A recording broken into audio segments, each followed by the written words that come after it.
Bill has been around for quite a long time. I'm always amazed when he tells me stories about himself and some pretty famous car people. He really does seem to know about everybody. But recently, when he claimed to have had a conversation with the original Henry Ford, I figured he'd finally been around just a little bit too long. You'll see what I mean, because here he is now with a bunch of Maloney.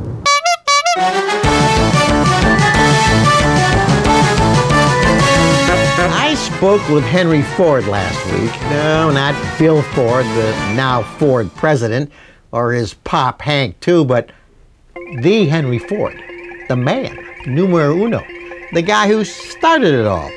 I figure if evangelist Pat Robertson can talk with God about the elections, I can talk with Henry Ford. Well, he's still the same old cantankerous Henry, and still has some very definite observations about automobiles. I called him Mr. Ford. He called me Billy. My mother started it, and I can't seem to get away from that tag.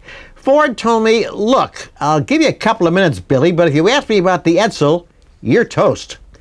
Well, I cowered and decided that if I wanted any Ford-isms, I had just better listen, as he said, "Now, don't answer me that stupid question about me saying you can have your Ford in any color just as long as it's black. For your information, black paint dries faster than any other color.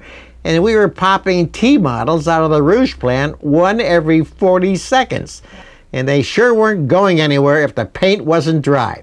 I mentioned that he was famous for the $5 a day wage scale. That was unheard of in 1918, because most other workers were making about half that.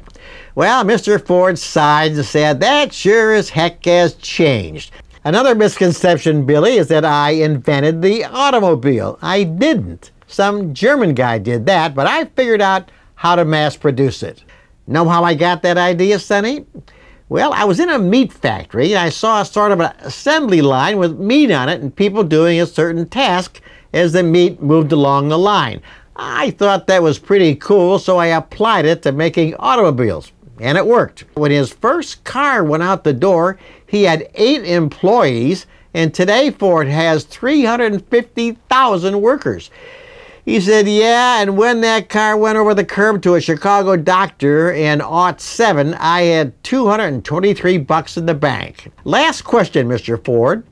What do you want to be remembered for? Well, that's easy. Putting America on wheels. I made cars that people could buy for $300 and go out and see this wonderful country of ours. Expand their horizons, see relatives they'd never seen before. In a Tin Lizzie, they could go anywhere their heart desired. Goodbye, Mr. Ford. I'm Bill Maloney. There may be a Ford in your future.